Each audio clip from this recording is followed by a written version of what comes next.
सभी सम्मानित साथियों को जय भीम, जय भारत, जय संविधान। साथियों, मेरा नाम गोपाल शाब्दी है। आप सभी लोग मुझे जानते हैं। सबसे पहले मूल निवासी बहुजन समाज में जितने भी महापुरुष पैदा हुए हैं, मैं उन सभी लोगों को एक साथ नमन करते हुए अपनी बात को आप लोगों के सामने रखूंगा। साथियों, मैं आज आप लोगों के सामने आया हूं समझदारआदमी.com के संदर्भ में समझाने के लिए, बताने के लिए। साथियों, ये समझदारआदमी.com क्या है? समझदारआदमी.com इस देश में क्या करना चाहती है? तो साथियों, यदि हम लोगों को, यदि बहुजन समाज के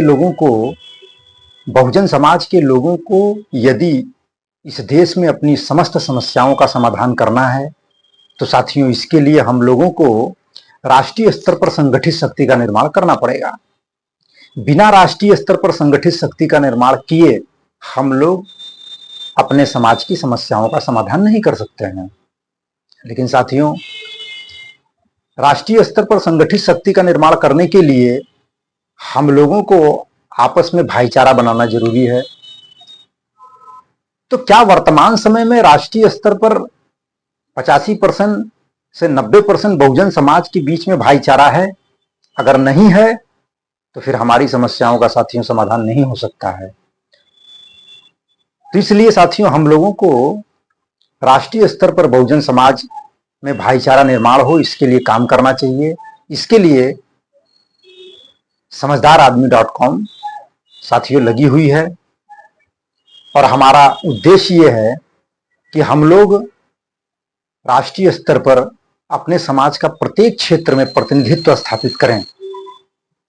राष्ट्रीय स्तर पर प्रत्येक क्षेत्र में हमारे बहुजन समाज का, जो एससी के लोग हैं, एसटी के लोग हैं, ओबीसी के लोग हैं, माइनॉरिटी के लोग हैं, इन सभी लोगों का प्रत्येक क्षेत्र में पर्याप्त प्रतिनिधित्व होना चाहिए।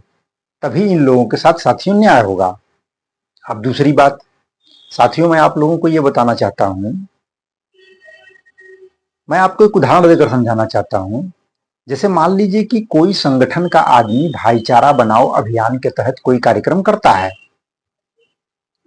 तो उस संगठन में जितने लोग जुड़े हैं, केवल उन्हीं के साथ भाईचारा बनाने के लिए वो संगठन काम करती है। बाकी दूसरे संगठन के साथ भाईचारा बनाने के लिए वो संगठन काम नहीं करती है, या वो संगठन ये अपने लोगों को दिशा निर्देश नहीं देती है कि आपको दूसरे संगठन के भी लोगों के साथ भाईचारा बनाना चाहिए। तो इस तरह से अलग अलग संगठन के लोग अलग अलग भाईचारा बनाओ अभियान के अंतर्गत साथियों काम कर रहे हैं, जिसकी वजह से भाईचारा का निर्माण जो है वो टुकड़े में हो रहा है। भाईचारा का जो साथियों निर्माण है वो टुकड़ों में हो रहा है। तो इसलिए हम लोगों ने ये प्लान बनाया कि ये जितने भी पार्टी चल रही है, जितना संगठन समाज में चल रहा है, अच्छी बात है, ये लोग जागृति फैलाने का काम कर रहे हैं। लेकिन ये जो लोग समाज में काम कर रहे हैं, ये अपना काम करते रहें, उसके साथ साथ एक ऐसा प्लेटफॉर्म साथियों होना चाहिए जहां पर हम सभी लोग जुड़कर राष्ट्रीय स्तर पर भाईचारा का निर्माण करके बहुजन समाज की राष्ट्रीय संगठित शक्ति का निर्माण करें। इसके लिए साथियों समझदारआदमी.com की परिकल्पना की गई है। अब साथियों, मैं आप लोगों को समझदारआदमी.com के संदर्भ में 3 महत्वपूर्ण बातें बताना चाहता हूं। मान लीजिए कि हमारे समाज में पहले से ही लाखों संगठन बने हुए हैं, हमारे समाज में पहले से ही लाखों संगठन बने हुए हैं, और हम लोग एक और संगठन बनाएं, एक और संगठन बना के संगठित शक्ति का निर्माण करने का प्रयास करें, तो मेरे हिसाब से ये बेवकूफी वाला काम होगा। तो इसलिए हम लोगों ने प्लान बनाया, सबसे पहली बात कि अगर हम लोगों को बहुजन समाज में राष्ट्रीय स्तर पर संगठित शक्ति का निर्माण करना है, भाईचारा निर्माण करना है, तो सबसे पहले हम लोग संगठन नहीं बनाएंगे। हम अपने लोगों को संगठित करेंगे लेकिन संगठन नहीं बनाएंगे, पहली चीज। तो इसलिए समझदारआदमी.com ये कोई संगठन नहीं है। समझदारआदमी.com ये एक ऑनलाइन प्लेटफॉर्म है जहां पर अपने लोगों को संगठित करने का प्रयास किया जा रहा है। समझदारआदमी.com ये कोई सोसाइटी में रजिस्ट्रेशन नहीं है, ट्रस्ट नहीं है, कोई प्राइवेट लिमिटेड कंपनी नहीं है, केवल ये मात्र एक ऑनलाइन प्लेटफॉर्म है जहां पर हम बहुजन समाज में जो हमारे SC ST के लोग हैं, जो हमारे OBC के लोग हैं, जो 6743 जाति के टुकड़ों में बटे हुए हैं, चमार, धोबी, अहिर, गडरिया, पासी, कुर्मी, जाट, गुर्जर, राजभर, बहुत सारे जातियों में हमारे लोगों को बांटा गया है। उन सारे लोगों को इकट्ठा करके साथियों इन ऑनलाइन प्लेटफॉर्म के माध्यम से एक संगठित शक्ति का निर्माण करना है। पहली बात कि ये कोई संगठन नहीं है, इसका कोई राष्ट्रीय अध्यक्ष नहीं है। अब दूसरी बात कि साथियों हम लोगों ने प्लान बनाया कि हम लोग समझदारआदमी.com के माध्यम से चंदा लेने का काम नहीं करेंगे। हमने चंदा लेने पर, दान लेने पर साथियों पूर्ण रूप से प्रतिबंध लगा दिया। हम लोगों से किसी भी प्रकार का कोई चंदा या दान नहीं लेंगे। अब तीसरी बात, इस प्लेटफॉर्म पर जो जुड़ रहा है, इस प्लेटफॉर्म में जुड़ने से पहले वो जिस भी सामाजिक संगठन में जुड़ा है, जिस भी पॉलिटिकल संगठन में जुड़ा है, वो वहां पर जुड़ा रहे, उसको छोड़ना नहीं है। वो वहां पर जुड़ा रहे, उसको छोड़ना नहीं है। जो लोग जहां पर जुड़े हुए हैं वहां पर काम करते रहिए, क्योंकि उससे भी समाज में बड़े पैमाने पर जागृति आ रही है। लेकिन उसके साथ साथ एक हम लोगों का प्लेटफॉर्म ऐसा होना चाहिए जो सारे लोगों को इकट्ठा करके एक संगठित शक्ति का निर्माण किया जाए। इसके लिए साथियों ये ऑनलाइन प्लेटफॉर्म बना है। तो ये 3 बात साथियों आप लोगों को ध्यान रखना जरूरी है कि ये कोई संगठन नहीं है। इतने सारे संगठन समाज में पहले से ही बने हुए हैं। एक अलग से किसी संगठन का निर्माण करना मैं नहीं समझता हूं कि ये समझदारी वाला काम है, ये बेवकूफी वाला काम होगा। इसलिए हम लोगों ने ये कोई अलग से संगठन बना के इसका राष्ट्रीय अध्यक्ष इस प्रकार का हम लोगों ने काम नहीं किया है।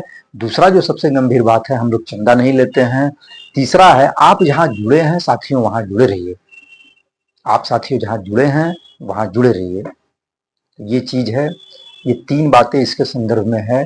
इसके अलावा साथियों कुछ बातें मैं आप लोगों को बताना चाहता हूं।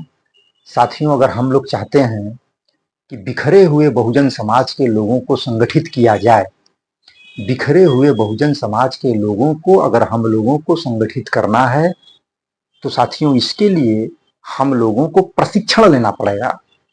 ये काम कैडर के द्वारा हो सकता है, ये काम प्रशिक्षण के द्वारा हो सकता है। इसलिए हम लोगों ने प्रशिक्षण जो है साथियों वो कोड वाइज में बनाया है। Code 1, code 2, code 3, code 4। जो कोड 1 का कैडर लेगा वही कोड 2 में जाएगा, और जो कोड 2 का कैडर लेगा वही कोड 3 में जाएगा।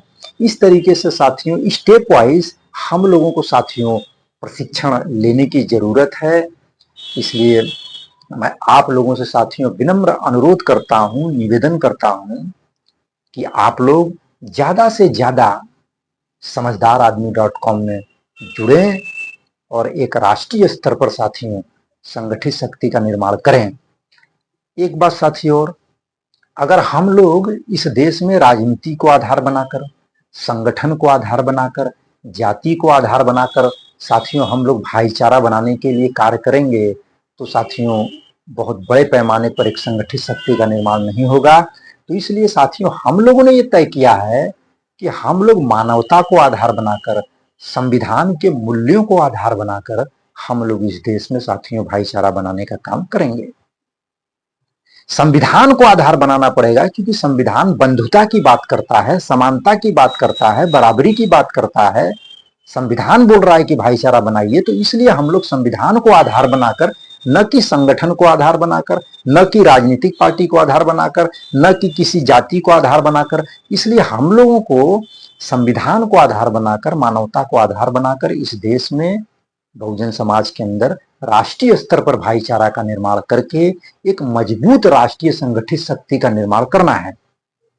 अगर साथियों हम लोग ये काम करने में कामयाब हुए तो हम लोगों की समस्त समस्याओं का साथियों समाधान हो जाएगा। इसलिए जिन लोगों को साथियों ये गंभीर बातें समझ में आती है, सबसे पहले उन लोगों को इस काम के लिए पहल करना चाहिए। उसके बाद जिन लोगों को ये बातें गहराई से समझ में नहीं आ रही है, उनको साथियों समझाने का प्रयास करना चाहिए, ताकि हम लोग एक हों, संगठित हों और समस्त समस्याओं का समाधान करने के लिए हम लोग आपस में मिलजुल के साथियों काम करें। आप लोगों ने साथियों मेरी बात को ध्यान से सुना, इसके लिए आप लोगों का आभार, धन्यवाद। जय भीम, जय भारत, जय संविधान।